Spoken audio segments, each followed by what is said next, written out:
Hi, this is the NCFE Level 2 Functional Skills Maths past paper, and this was from December 2019. And we're going to start by looking at the non-calculator section.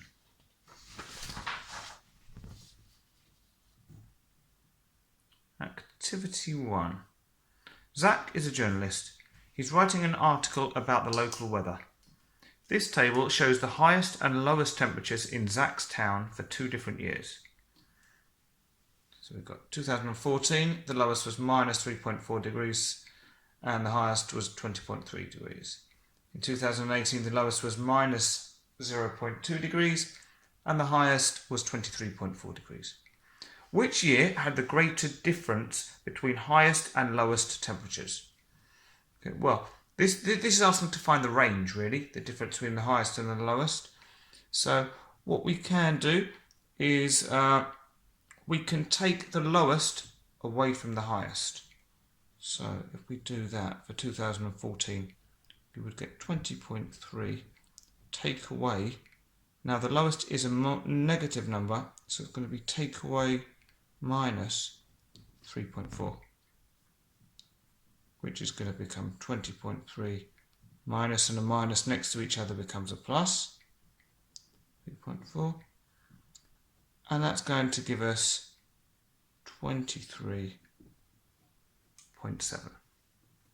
Okay. Now a different way of thinking of it, if we think of a number line, let's do it like this. If that's 0, if we've got 3.4 or minus 3.4 down here, and 20.3 somewhere up here, well, the difference between them is going to be this bit, so 3.4, plus this bit, which is 20.3. So we're just adding the two together, which ends up being the same as when we do it this way. Okay, but using that idea, if we want to know the difference between the lowest and highest in 2018, well, really what we're saying is we're going to be adding the negative bit, so the bit below 0, with the bit that's above 0. And if we do that, we get 23.6 degrees. Now we can see that 2014 is higher, so 23.7 is greater than 23.6. So the answer is this one, 2014. Okay. Part B. Zach works out the percentage of days last year that the temperature fell below 0 degrees. His calculator gives the answer 8.219178082. Write this percentage to 2 decimal places. Okay, well, this already is a percentage, so we don't need to multiply by 100 or anything. We literally just need to round to 2 decimal places. So those are my 2 decimal places, the 2 digits after the decimal point. Then I look at the number that follows them. It's a 9. That's 5 or more, so that means I need to increase the previous number. So instead of a 1, that's going to become 2. So we get 8.22.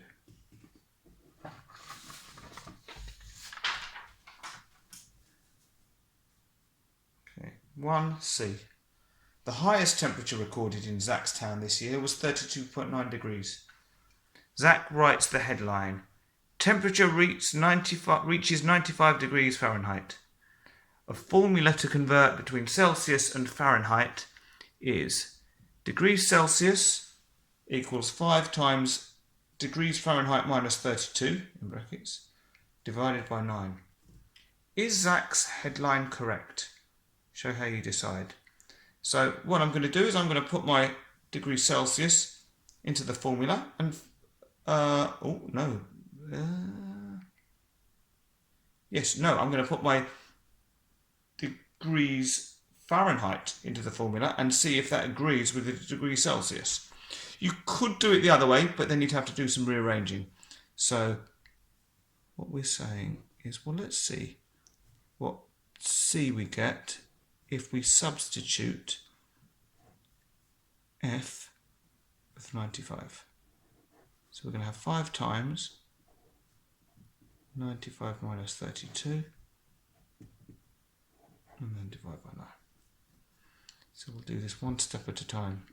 So 5 times, that will stay the same. 95 minus 32, well, let's do that over here. 5 minus 2 is 3, 9 minus 3 is 6. So we've got 5 times 63 divided by 9. Okay. Now, it doesn't actually matter which order we do these in, but let's stick with our BIDMAS rules. So that would tell us that we should do our division before multiplication. So we're still going to have 5 times. And 63 divided by 9, well, let's use our 9 times table. So 9, 18, 27, 36, 45, 54, 63. So that's 7. So we're going to get 5 times 7. Well, let's do 5 sevens. 7, 14, 21, 28, 35.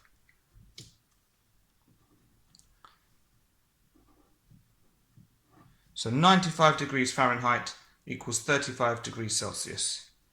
So if they're saying the temperature reaches 95 degrees Fahrenheit, well, no. To reach 95 degrees Fahrenheit, we would have needed 35 degrees Celsius, which is greater than 32.9 degrees Celsius.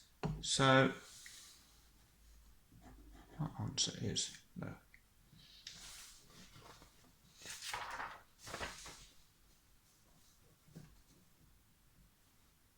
Okay, 1D. Zach looks at the weather forecast.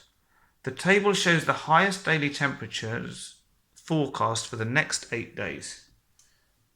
So day 1, expected to be 15 degrees, day 2, 19, and so on. The median of the 10 temperatures is 17.5 degrees.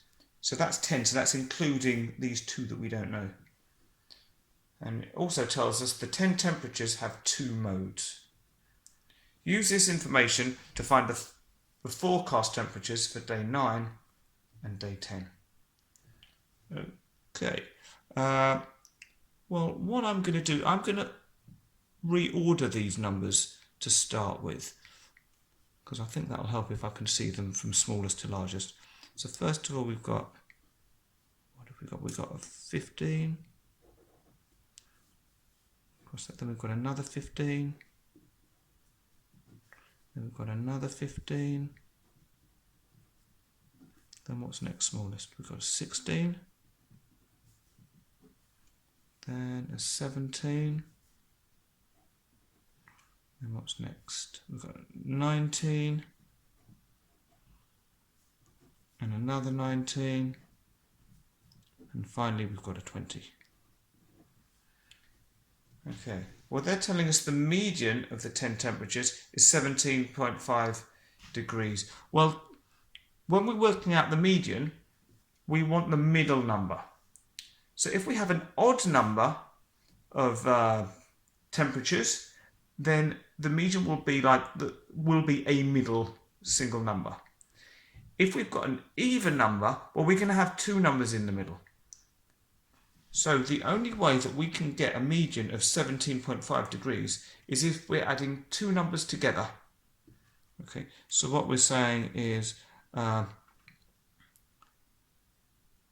something, let's call it A plus B, we divide it by 2, it gives us 17.5. Okay, well, to get 17.5, really, this means that it must be in between 17 and 18. We've already got a value of 17, but we haven't got a value of 18. So that must be one of our missing numbers. Now we can use this other bit of information. The 10 temperatures have 2 modes. Well, the mode is the number that occurs the most. Well, we've got 3 15s, 1 16, 1 17, 1 18. two 19s and one 20. So at the moment we've only got one mode. For us to have two modes, that means that we must have another 19. Because then if the 19 occurs 3 times, we've got 3 15s and 3 19s. So our missing temperatures are 18 and 19. Now they've not given us any information to tell us which order they go, so it could be 19 on day 9 and 18 on day 10, or the other way around. So either way is fine.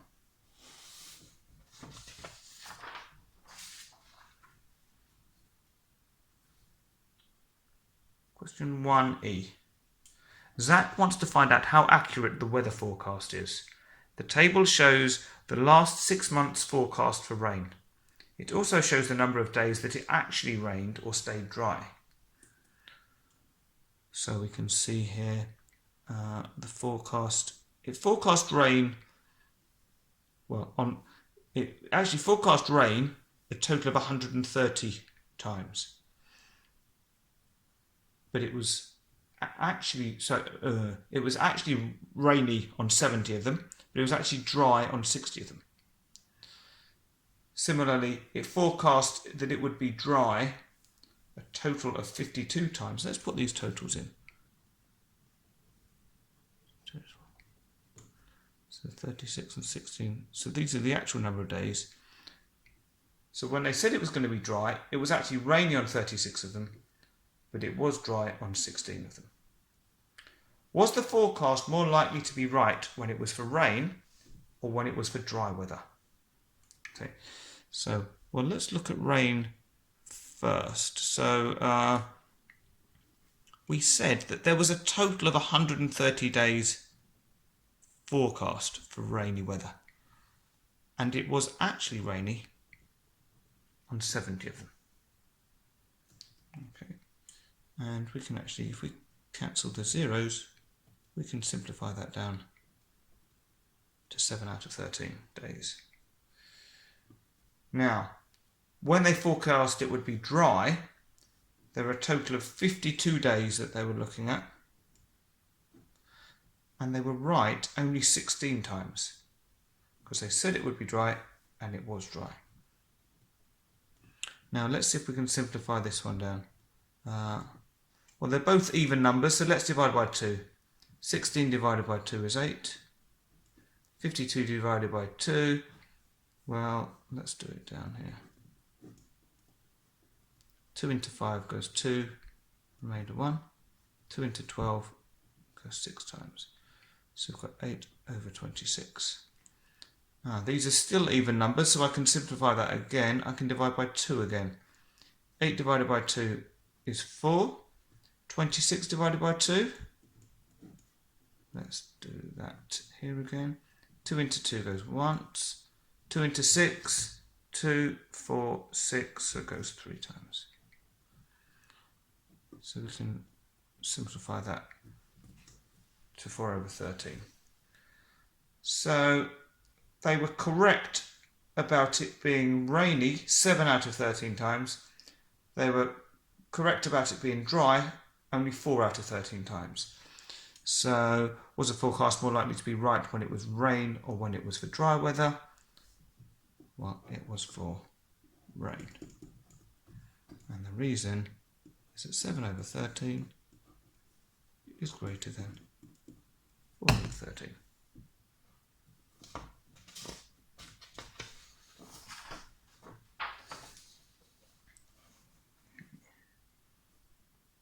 (1F). This scatter diagram, and I'll show you it fully in a moment, shows the relationship between forecast temperatures and actual temperatures for the town over 9 days. The line represents the points at which the forecast and actual temperatures are the same. So here's our scatter graph. So we've got forecast temperature at the bottom, actual temperature up here. So this line they've drawn in, you can see any point on the line, for example here, it was forecast 3 degrees and it actually was 3 degrees.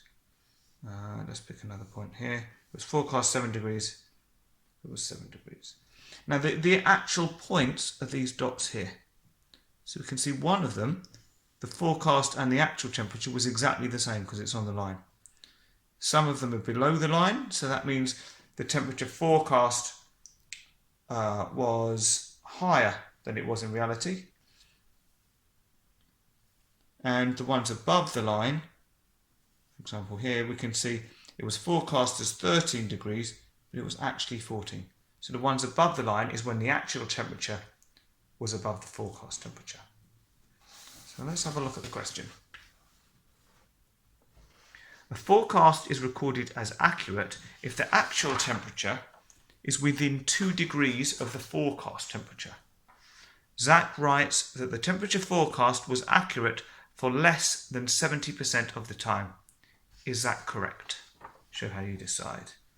So what we've got to do is we've got to look at all of the points on this scatter diagram and work out which of them are within 2 degrees of the forecast temperature and which are not. So we'll just pick one here. For example, here 7. It was forecast as 7, but it was actually 7.5. So that's within 2 degrees. That's okay. This was forecast as 8, and it was actually 6 point something, so that's still within 2 degrees.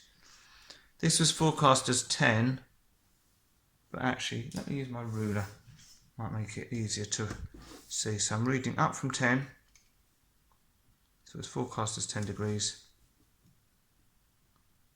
But in reality, it was about 6.5. So the difference between 6.5 and 10, that's more than 2 degrees. So that one's not going to be counted as accurate.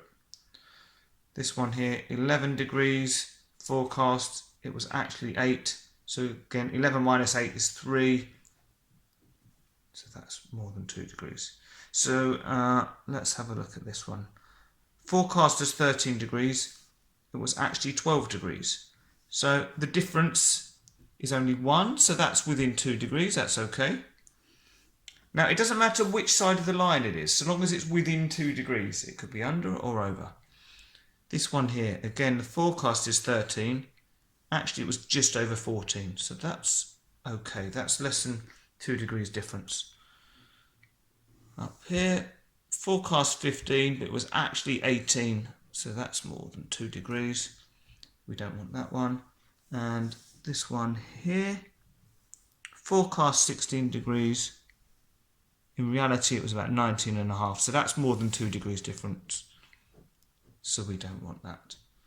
So we've got, oh, and of course, the one on the line, they were the same, so that's clearly within 2 degrees. So we've got 1, 2, 3, 4, 5 that are considered accurate, and 1, 2, 3, 4 which are considered inaccurate. So now let's go back to the question and let's write our numbers on. It's forecast as accurate. Well, we had 5 out of 9 were accurate if it's within 2 degrees of the forecast temperature. Zach writes that the temperature forecast was accurate for less than 70% of the time. Well, we know it was accurate for 5 out of 9 of the time. 70%, well, let's see if we can write that as a fraction. So 70% would be 70 over 100. Let's simplify this. If we cancel the zeros, that's the same as 7 over 10. Well, we want to know which is bigger, 5/9 or 7/10. Well, the best way to compare them is to make the denominators the same. And a nice easy way to do that is to multiply the two numbers, the two denominators together, because then we're going to get a multiple of both of them. So 9 times 10 is 90. So that means that we can write this fraction as being over 90, and we can also write this 7/10 as being over 90. Well, 9 goes into 90 10 times, so 5 times 10 is 50. 10 goes into 90 9 times, so 7 times 9 is 63. So this is bigger than this one. Let's make sure we've got it round the right way. He says the temperature forecast was accurate for less than 70% of the time, or 70% of the time would have been 63 out of 90. We only had 50 out of 90. So is that correct? Yes, he is.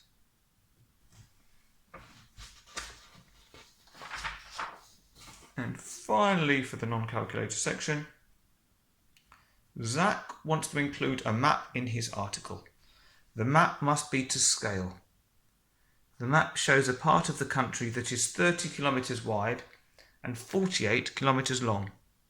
It must fit into a space that's no more than 12 centimetres wide, so that's here, and 16 centimetres long. That's this bit up here. The map is scaled down to fit into the space. In the article, what distance in kilometres will 1 centimetre on the map represent? Okay. Well, if we want to fit the width on the page, we need a scaling factor. So we could say, well, I've got 30 kilometres, but I've only got 12 centimetres to fit it in. So if I did that, I could do 30 divided by 12. Okay.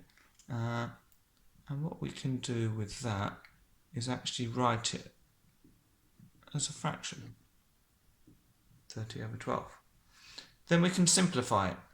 So, well, I know 3 goes into 30 and 3 goes into 12. 3 goes into 30 10 times. 3 goes into 12, 3, 6, 9, 12, that's 4 times. Yes. Okay. It looks odd because it's an improper fraction, but that's absolutely fine. Now they're both even numbers, so let's reduce that further. Divide both by 2. We get 5 over 2. Now if I turn that into a mixed number, that is going to be 2.5. So I say, how many times does 2 go into 5? Well, that's twice, with 1 left over. So 2.5. Okay, so that's for the width. Now if we look at the length instead, so this is width. Let's do the same for the length.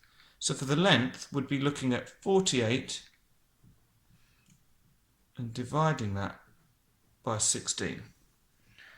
Well, you could do it the same way I did it before, or you can try and sort of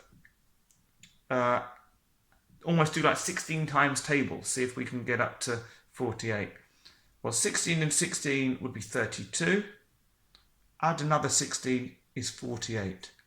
So this is actually exactly 3 times.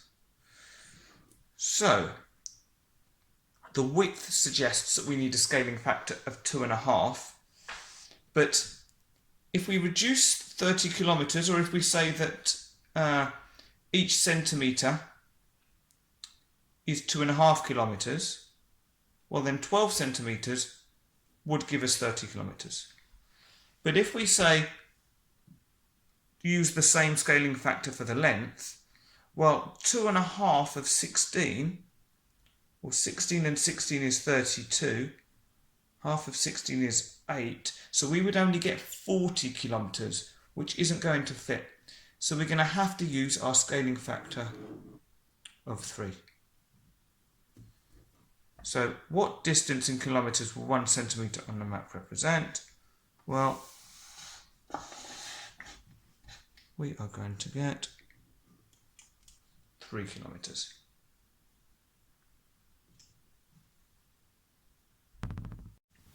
So this is the NCFE Level 2 Functional Skills Maths December 2019 paper, and we're doing the calculator section now.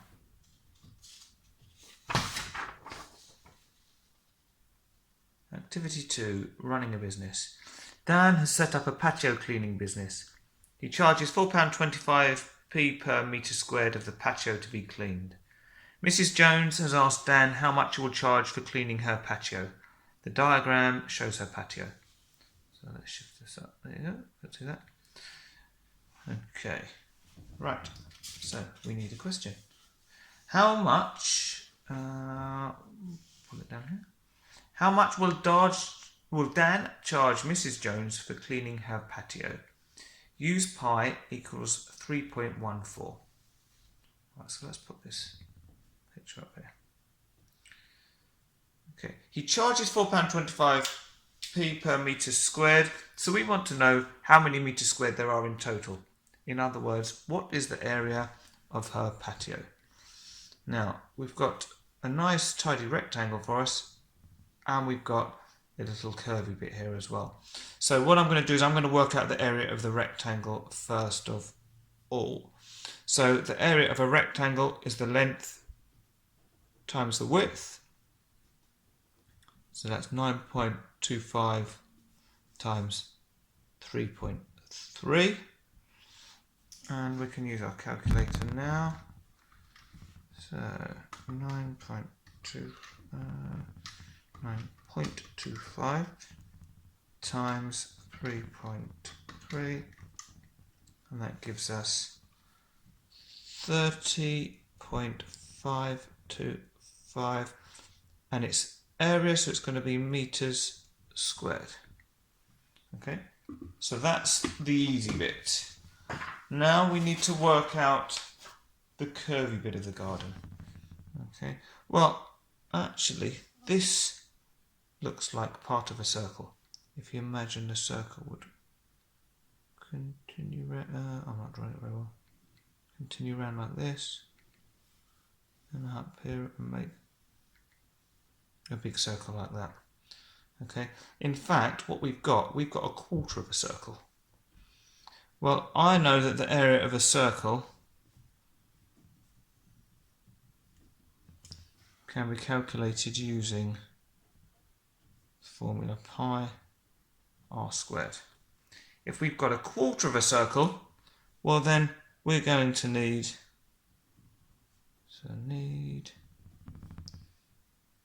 1/4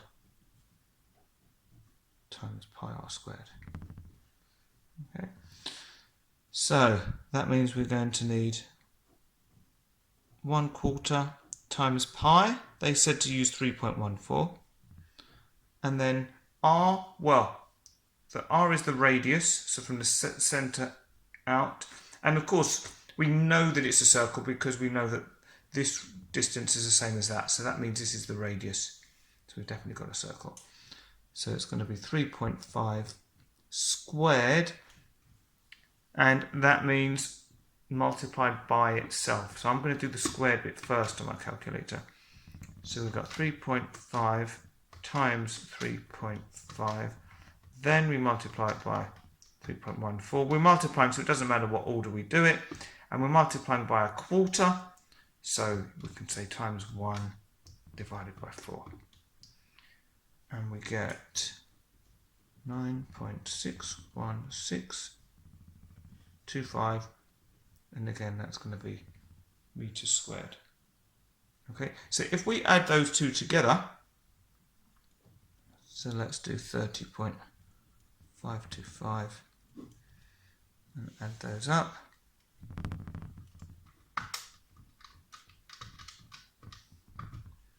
We get 40.14125. Now, we know that Dan charges £4.25 per metre squared, so we can just multiply that by 4.25. And if we do that, we get a grand total of £170. Now, this is money, so we're going to round it to 2 decimal places. So it's £170 and 60p.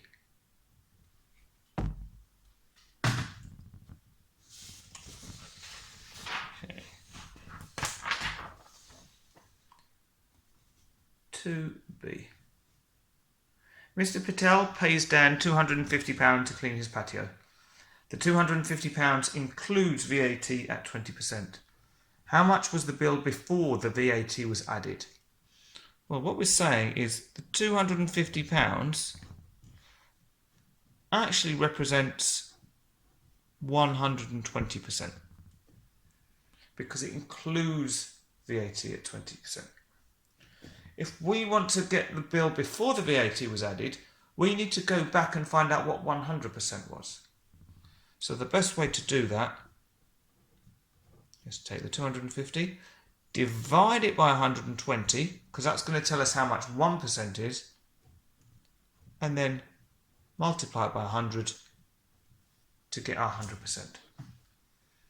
And because we can use our trusty calculator, we could do some cancelling and things, but we don't need to. We just type in 250 divided by 120 equal that, and then multiplied by 100. And we get, and again we need to round it to 2 decimal places because this is money. So we're going to get £208 and 33p. If you try to take 20% of 250 and take it away, you get an answer that's similar to this, but it won't be correct. You need to divide by the 120 and then multiply by the 100. 2C. Dan needs to make a mixture of weed killer and water to clean Mr. Patel's patio. The area of the patio to be sprayed is 63.2 metres squared. And we can see here the patio weed killer, you use 20 millilitres per metre squared of patio, and you mix the weed killer in the ratio, mix weed killer to water in the ratio 1 to 10. So that means every 1 millilitre of weed killer, you need 10 millilitres of water. And the spray tank that we're using has a capacity of 5 litres. So we can only fit 5 litres into each spray tank. He fills the spray tank with the weed killer and water mixture. Okay. How many times does Dan need to fill the spray tank to cover the whole patio? Okay, so where to start? Well, he needs 20 millilitres for every metre squared. We've got 63.2 metres squared, so we're going to do 20 times 63.2.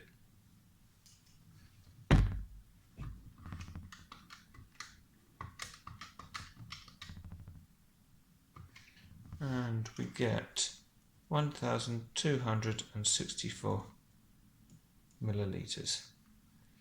Okay, that's of the weed killer. Let's put weed killer in brackets so we remember. Right, now what we can do at this point, we don't have to do it here, but the spray tank, we're dealing with litres. At the moment we've got millilitres. So I'm thinking it might be simpler if we convert it into litres now. I know there's 1,000 millilitres in every litre. So if we divide that by 1,000, we get that this is actually equal to 1.264 litres. You could convert it later, but I'm going to do it here. Right, now, when we're mixing the weed killer, it says we mix it in the ratio 1 to 10. So for every 1 amount or litre or milliliter of weed killer, we need 10 of water. So if you think of that, let me do a quick table. So if this is weed killer, and this is water, and this is our total mixture, if we've got 1 of weed killer and 10 of water, that means in total we're going to have 11 parts. So to find out the total amount of mixture, once we've added this weed killer to water, if you like, let's extend the table. If we've got 1.264 of weed killer, the amount of water is going to be 10 times that. It's 12.64. So the total mixture is going to be the 12.64 plus 1.264. Or you might have got there quicker by doing 11 times 1.264. But I'm just trying to show you the logic behind it. Okay, so the total amount of mixture that we've got is 13.904 litres. Now our spray tank can only hold 5 litres. So 13.904 divided by 5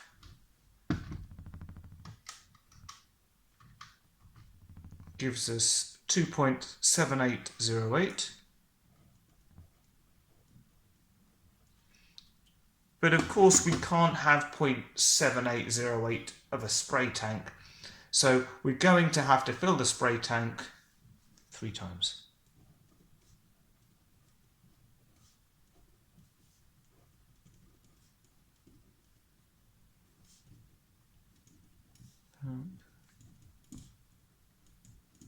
Three times.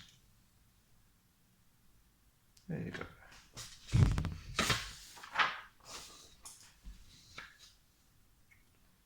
Q2d. Dan wants to expand his business. Next year he plans to clean patios from 8:30 a.m. to 3:30 p.m. Monday to Friday for 26 weeks during the spring and summer. The table shows how long each job took Dan this year. So there were 25 jobs which took between 30 and 60 minutes. 36 jobs took between 60 and 90 minutes. 45 jobs took between 90 and 120 minutes. And 21 jobs took between 120 and 150 minutes. Use the data to estimate how many patios Dan can clean next year if he works the hours planned.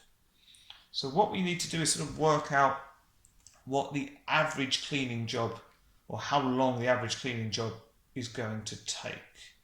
Okay, so what we can do, we can use this information. Now these 25 jobs that took between 30 and 60 minutes, we don't know exactly how long they took. They could have all taken 30 minutes, they could have all taken 60 minutes, one could have taken 31 minutes, one 55 minutes, and we don't know. So what we need to do is to make, and this is our estimate, a reasonable assumption. So I'm going to assume that the cleaning time was actually halfway, so in the middle of all of these ranges. Okay, and I'm going to call that my midpoint. Now, the best way to find the midpoint is to add the two numbers together and divide by 2.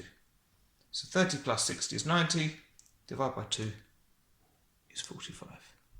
Obviously you can use a calculator to do this, or you might be able to see, well, the difference between 60 and 90 is 30, half of that is 15, so 60 plus 15 is 75.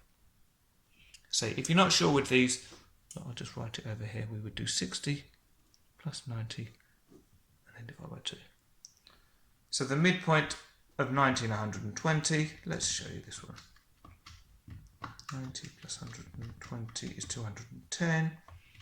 Divide that by 2 and we get 105.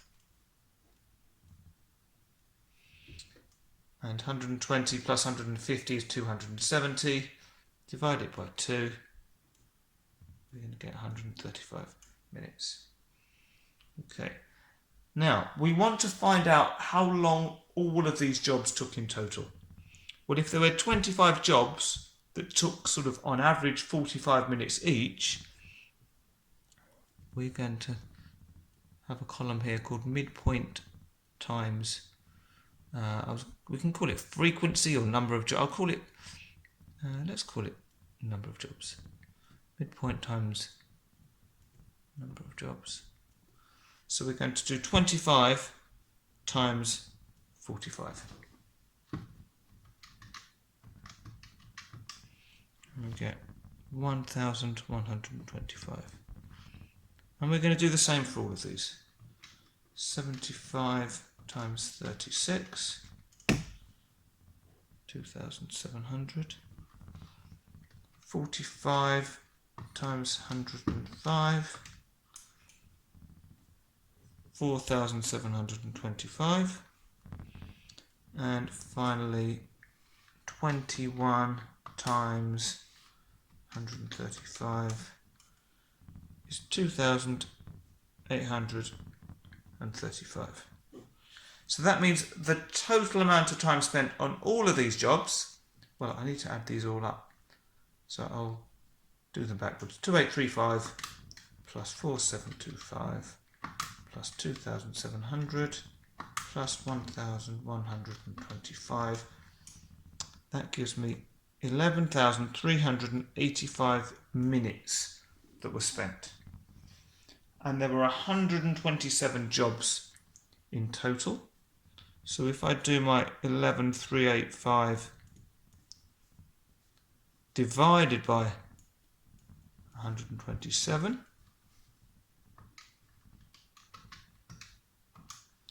we get that each job took on average 89, I'll round it to 2 decimal places, 0.65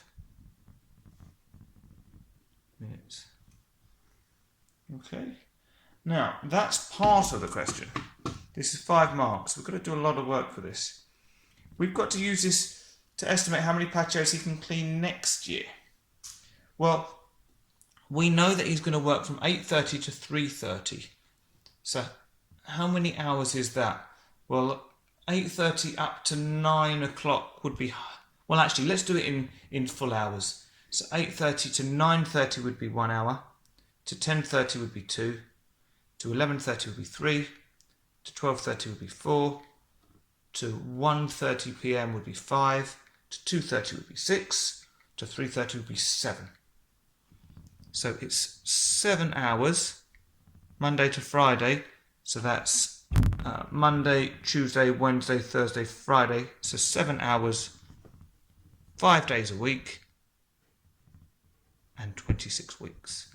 So that's going to tell us the total number of hours that he's got to work, or that he's got available to work. So 7 times 5 times 26, so he's got 910 hours available. Okay, now this is in hours, whereas our average time is in minutes. So we want to get them both the same. So let's multiply this by 60.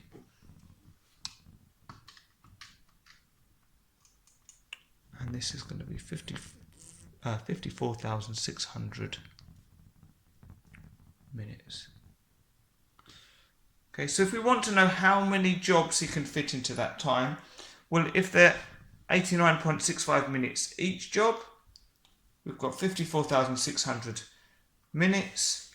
Well, we need to do 54,600 divided by 89.65. And if we do that, we get 609.035, blah, blah, blah. Now, he can't do 0.035 of the job, so it's going to be 609 jobs, or 609 patios that he can clean next year.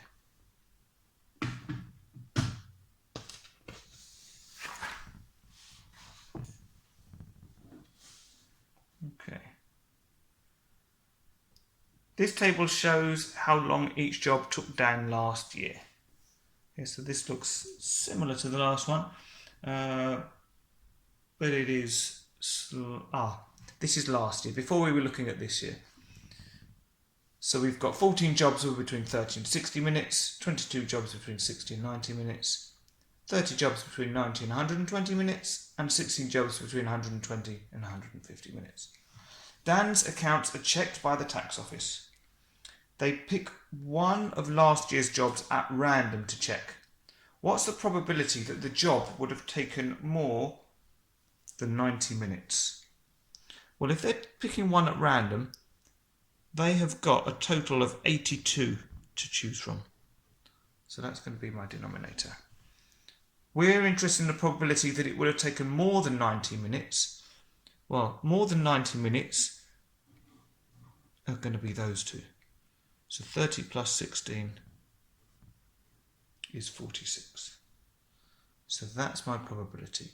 Now, it's always good with fractions to simplify them if you can. So 46 divided by 2, and you can use your calculator, is 23. 82 divided by 2 is 41.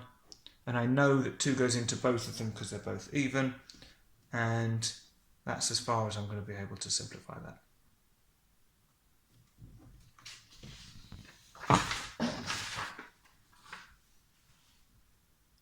Okay.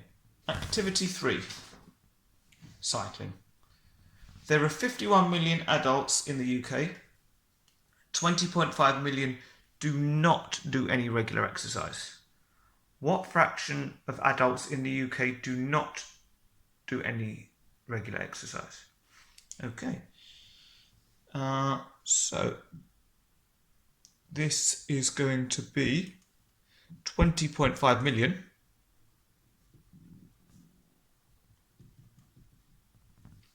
divided by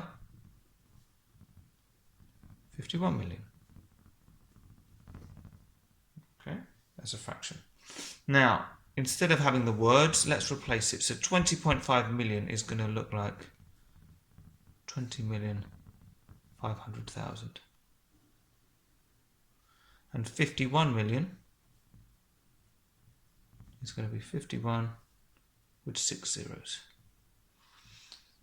So let's simplify this down. Well, we can cross off 3 zeros there with 3 zeros there. And cross that and that. Cancel that with that. So we are left with 205 divided by 510. Well, I know that any number ending in a 5 has 5 as a factor. And I know any number ending in 0 has 10 as a factor, which means it also has 5 as a factor. So let's divide both by 5. So we can use our calculator for this. So 205 divided by 5 gives us 41. And 510 divided by 5 gives us 102. And that's going to be as small as that one will go.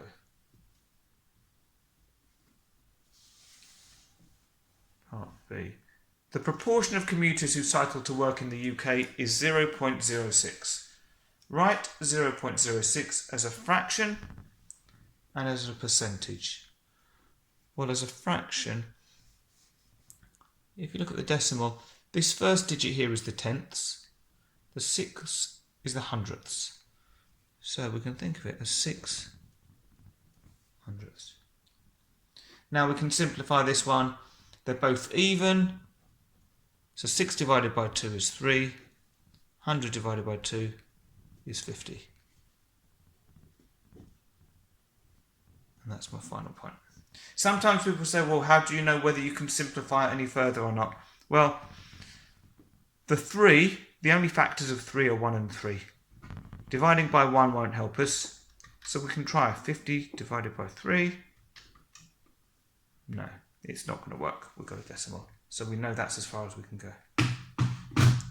Now, if we want to turn a decimal into a fraction, we just need to multiply it by 100. And if we multiply by 100, that means we're moving the decimal point 2 places to the right. So we're going to end up with 6.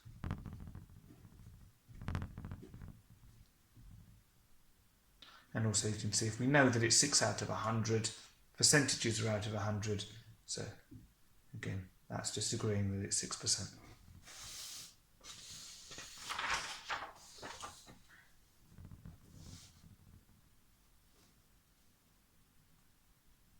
(3C). Jackie is training for a cycle race. She reads a cycling blog. It says that cyclists should aim to keep their heart rate above 72% of their maximum heart rate. Jackie uses this formula to work out her maximum heart rate. So we've got that m equals 191.5 minus 0.007 a squared.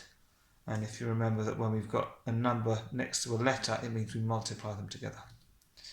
And we're told that M is the maximum heart rate in beats per minute, so that's what we're trying to find. And A is age in years. Jackie is 25 years old. We're then told the scatter diagram shows the relationship between power in watts and heart rate in beats per minute. So we've got this scatter diagram here. The relationship between power and heart rate. So, okay, here's our diagram. Looks like it might be slightly sloping up. Okay, so as the heart rate increases, the power is going up a little bit as well.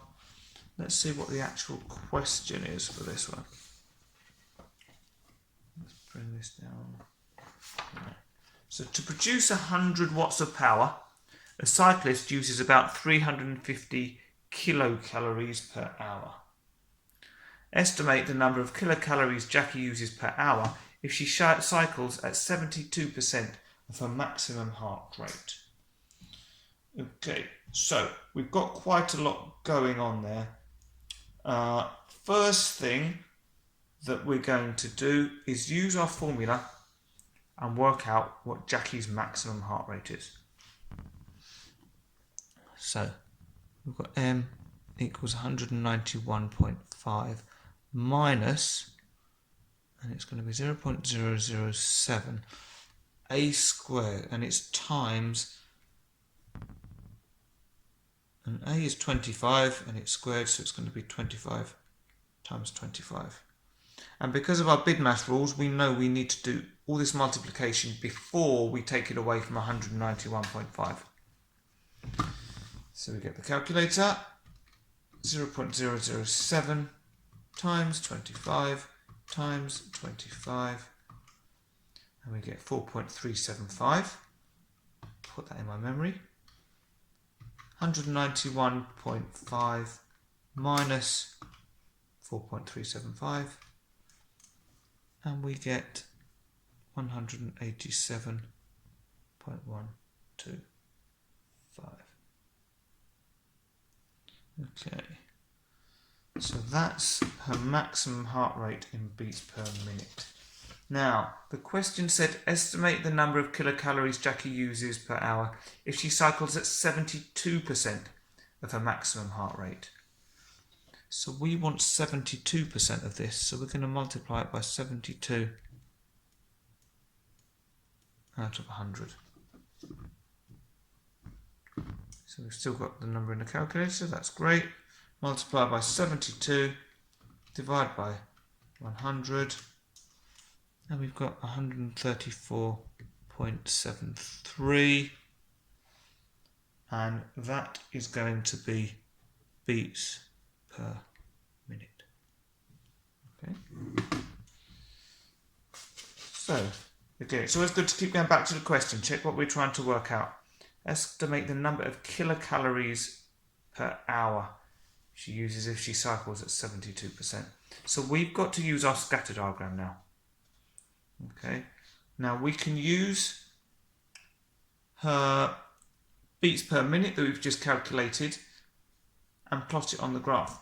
But, well, not plot it, but use it to find an estimate.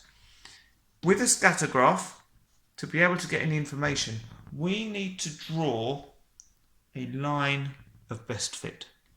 What this means is a line which goes broadly through the data. We're trying to follow the overall pattern of this information, which is sort of going up like this. We want roughly the same number of dots above as below. So that, maybe I could have brought it down a little bit, but I think that looks okay to me. And now we're going to use our 134.73 beats per minute. We're going to try and find that on here. Now, 134.73. When I'm using this graph, I'm going to use 135 because it's going to be very difficult to get more accurate than that.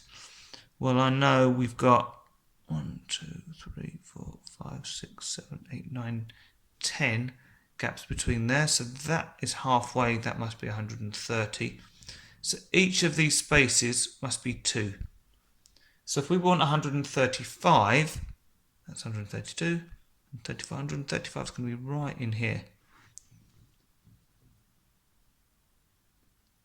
So you can see how tricky it's going to be super accurate. And actually it's pretty much touching that point there. It doesn't need to touch a point, this is just sort of coincidence that it is.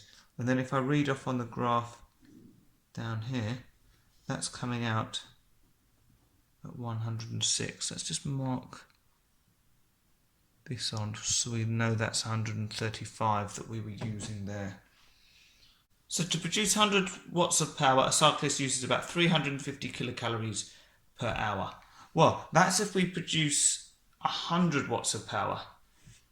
Jackie, we used, what we saw from the graph was that she's actually producing 160 watts of power. So what we can do is we can divide it by 100 and then scale it up by the 350. And that is going to give us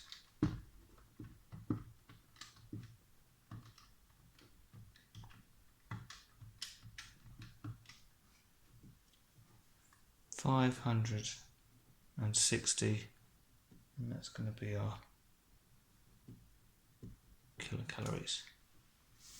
Okay, so what we've said is if we're using 100, it takes 100 watts of power to use 350 kilocalories. Because we're doing more than 100, we're scaling up the 350 to get 560.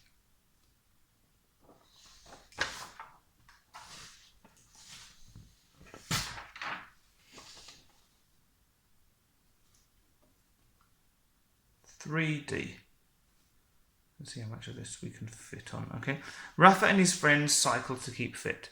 They want to reduce the mean time it takes them to cycle 10 kilometers. Their target is to reduce the time by 11% within 12 weeks. The table shows their times in week 1 and week 12. Okay, so this is the time in minutes to cycle 10 kilometers. So we can see Anne, in week 1 it took her 26.3 minutes. In week 12 it took her 23.9. So she's getting quicker. Mike took 22 minutes in week 1, 20.2 in week 12. So again, he's getting quicker as well. And the question is, has the group achieved its target? Okay, well, what was the target? The target was to reduce the time by 11%. Well, so what we're going to need to do is we're going to need to work out what the mean is for in week 1 and in week 12, and then see whether it's reduced by 11% or not. So for week 1, so mean week 1, we're going to need to add together all of these values. So 26.3 plus 22. So hopefully you remember that to work out the mean, you need the total of all your values divided by how many you've got.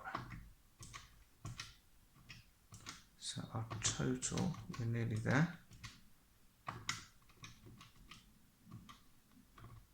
For week 1 is 161.7, and there were 1, 2, 3, 4, 5, 6, 7 people. So we divide that by 7 and we get 23.1 minutes. Let's do the same for the mean of week 12.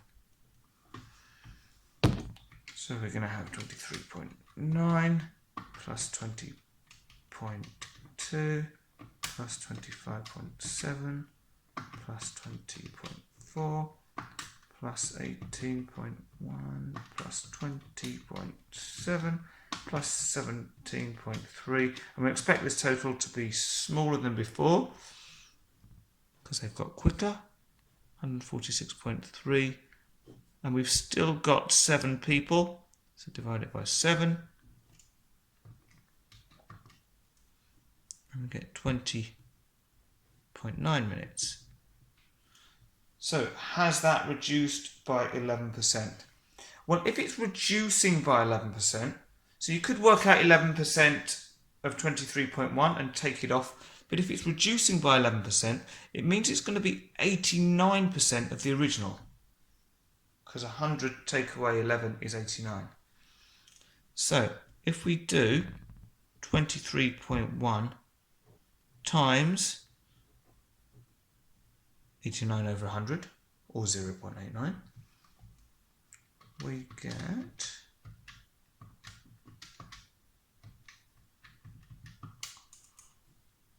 20.6. Okay, so if they'd reduced their time by 11%, it should be down to 20.6 minutes, but actually it's not. It's up at 20.9, so they haven't quite reduced it enough. So has it reached its target or achieved its target? No, they haven't. They've done well though. Okay, 3E. Peta cycles around this route. She starts at A, this goes along, down, left, up here, and to B. When she reaches B, she cycled 12.5 miles. What is 12.5 miles in kilometres? Use this conversion. So we're told 1.6 kilometres is 1 mile. So let's do kilometres, miles. So 1.6 kilometres is 1 mile. We've got 12.5 miles. So what we're doing to get from the 1 to 12.5, we're multiplying by 12.5. So that means we need to do the same to the kilometres. So 1.6 times 12.5 gives us 20 miles. Not 20 miles, 20 kilometres. We were starting with miles, so that would be strange if we ended up with miles. So 20 kilometres. Okay. The total, there it is. The total route is 23 kilometres. What fraction of the total route has she cycled when she reaches B? So when she reaches B, we just worked out that that means she cycled 20 kilometres. So as a fraction, it's going to be 20 over 23. And that's it. We can't make that any simpler in terms of reducing the numbers.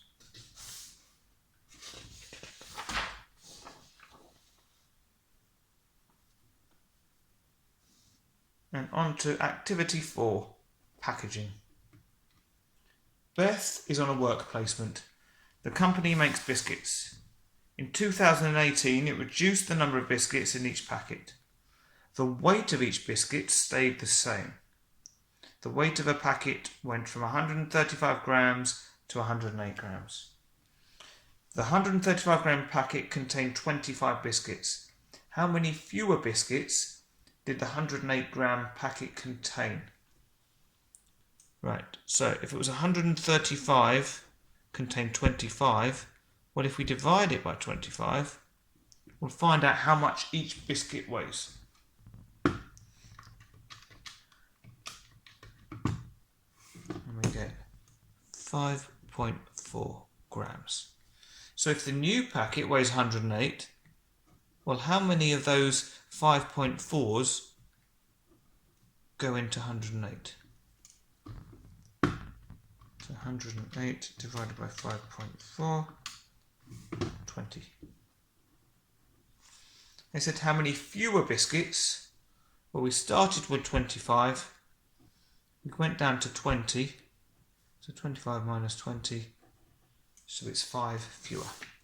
So you've got to read this question really carefully, because I'm sure you can work this out, but you've got to make sure they're not asked after how many there are in the new pack. They want to know how many fewer. You've got to work out the difference. Okay. Really careful to check the wording. 4b. The company also makes pizza. The table shows information about the two sizes it sells. So we've got our large pizza has a diameter of 38 centimetres and a depth of 2 centimetres. The small pizza has a diameter of 19 centimetres and a depth of 1.5 centimetres. Beth says that the large size gives over 5 times as much pizza as the small size. Is Beth correct? Show how you decide. Use pi equals 3.14. So, the fact we've got pi in here is a bit of a clue that we're going to be talking about circles. Okay. Now, to find out how much pizza there is altogether, we've got to think of these pizzas as sort of three-dimensional shapes. So, like this. I prefer my pizzas thin, but this is these ones are a bit deeper. So if we start with the large one, it's 38 centimetres across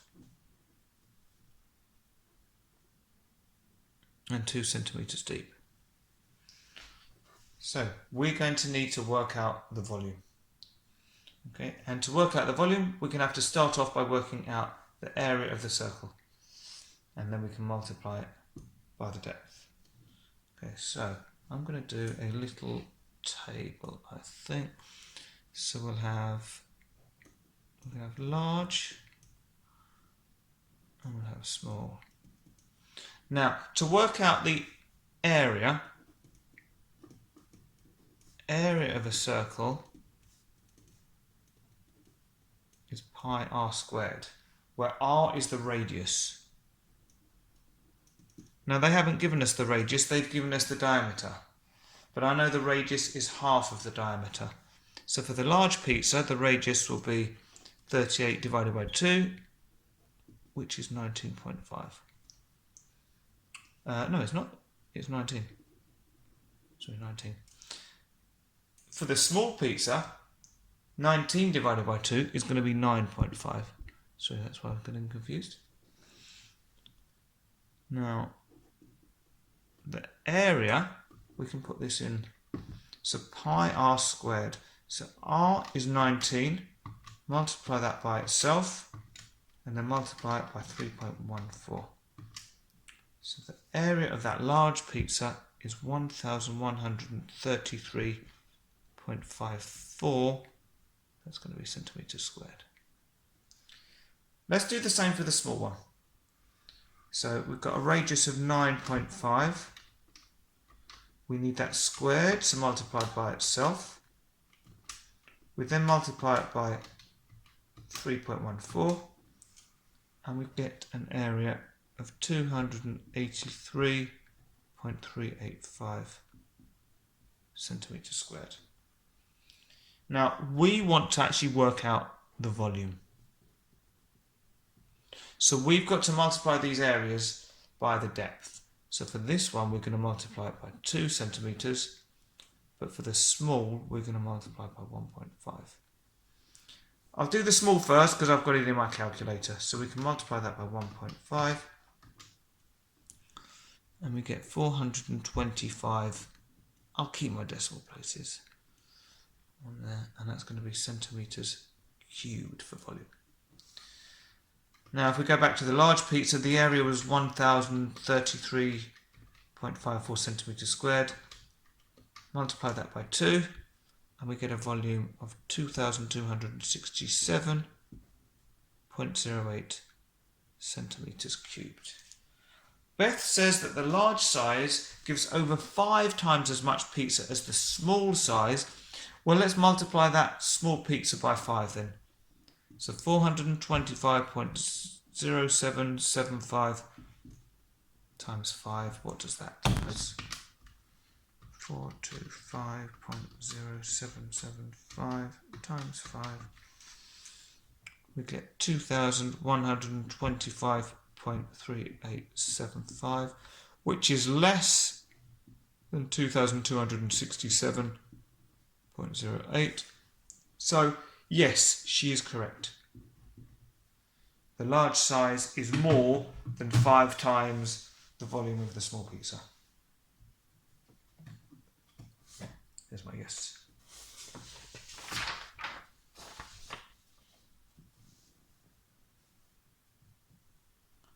4C. The large pizzas are sold in cardboard boxes. When closed, the boxes measure 40 centimetres by 40 centimetres. So that's the yellow square there. And by 2.5 centimetres. So that's going to be these flaps here. So let's show that. 2.5 centimetres. This is the net of the pizza box. So that means the box when it's all flattened out. So the green bits are the sides and the flaps, and they've all got width 2.5 centimetres. And the yellow bits are the base and the top of the box. You can see the bottom there as well. The company thinks it could use the same net, but reduce the dimensions to 38 centimetres by 38 centimetres by 2 centimetres. Beth is asked to calculate the percentage reduction in cardboard if the smaller boxes are used. What answer should Beth get? Right, so we've got to work out how much cardboard we've got here all together. So, first of all, let's start off with the bigger box and work out how much cardboard there is. So, where should we do it? I'll do it here. So with the larger box, we want to work out all of the cardboard. So it's basically the surface area, all of these bits. So we've got, for the yellow bits, we've got 40 by 40. And we've got 2 of those. So times 2. Okay. Then we've got, so that's yellow. Then we've got the green pieces. Now the green pieces are all the same size. They're 2.5 centimetres that way, and they're 40 centimetres long. And we've got 1, 2, 3, 4, 5, 6, 7, 8, 9 of those. So if we work these out, it should tell us the total amount of cardboard that they currently use. So 40 times 40 times 2 is 3,200 centimetres squared. And for the green sections, 2.5 times 40 times 9 is 900 centimetres squared. So total, if we add those together, we're going to get 4,100 centimetres squared. Now, if we look at the smaller box, so maybe we can do it on here. If it's 38 by 38, the measurements are going to be similar, but we're going to have 38 times 38, and we'll still have 2 of those. So let's see what that gives us. 38 times 38 times 2. So we get 2,888 centimetres squared. And then for the green sections, instead of 2.5 centimetres, it's now going to be 2 centimetres. And instead of 40, it's going to be 38. But we've still got 9 of them. We still need 9 bits. So 2 times 38 times 9 gives us 684 centimetres squared. So our total is the 684 plus the 2,888, which is 3,572 centimetres squared. Beth is asked to calculate the percentage reduction in cardboard. Well, we have gone from 4,100 down to 3,572. So let's work out what the difference is between those. So 4,100 minus 3,572. Okay, so our difference is 528 centimetres squared. If we want to know the percentage reduction, well then that's saying the difference divided by what we started with, which was the 4,100. And because we want a percentage, we multiply that by 100. So 528 divided by 4,100 equals multiplied by 100. Have they said to the nearest? No, they haven't said how to round it. So I'll do it to 2 decimal places, and I've got 12.88%. Okay.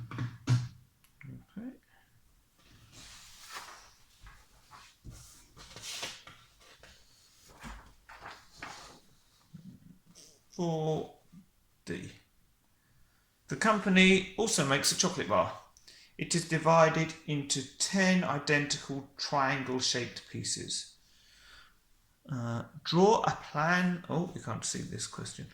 Draw a plan view of the bar in the space below. Label the dimensions. Okay, so if we're going to do this, I am going to use my ruler, which is here. Okay, so let's just see how they. Right, they wanted to just draw it on the paper. We haven't got any special squares or anything to draw it on, so that's fine. A plan view. So I know that I'm going to have 10 centimeters. So we don't necessarily have to do it. It doesn't say to scale, but I'm going to do it to scale. 10 centimeters down and 6 centimeters across. So, okay, I'm going to go over the marks there. Obviously, you'd do it in the space actually provided.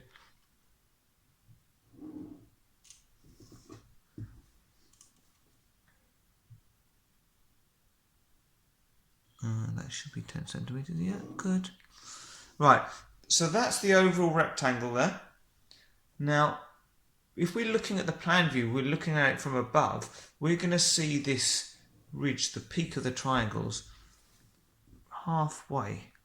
So 3 centimeters is half of 6 centimeters. So if I mark that on there,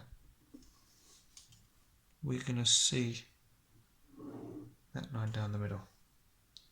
Now we're also going to see where we've got the individual pieces of chocolate. So I'm going to mark these off. So we're going to have 10, 20, 30, 40, 50, 60, 70, 80, 90. Because obviously if we've got 10 centimetres and 10 pieces, they're going to be 1 centimetre each. So let's mark them on this side as well. 10, 20, 30, 40, 50, 60, 70, 80 and 90. Then we just need to connect these lines.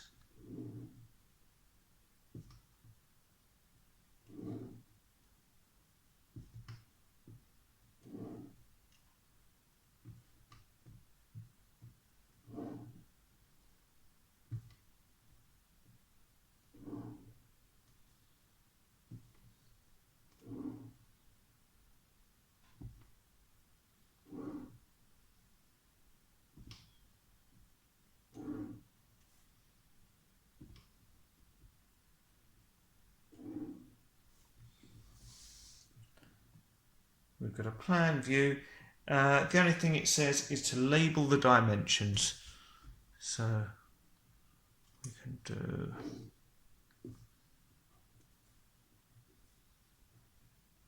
6 centimetres there. And let's do one down the length.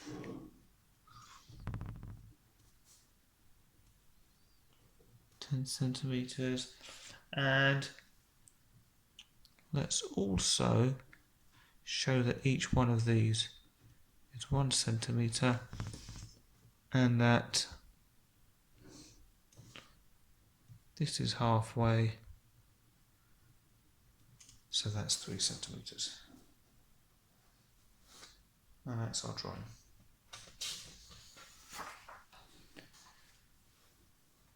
Okay, last question. 4E. One triangular face of the chocolate bar is shown in the diagram. Okay, here we go. Calculate the size of the angle labelled A. Okay, well, I know that the total angles in a triangle are 180 degrees.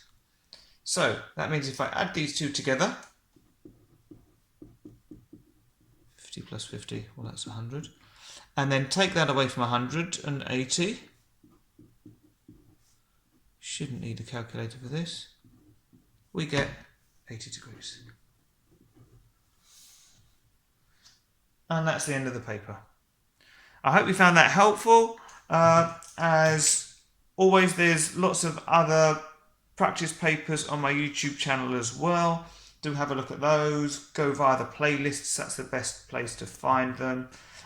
Do subscribe and like the videos as well, please. Remember, if you subscribe, then you'll find out and get notifications when new things are added as well.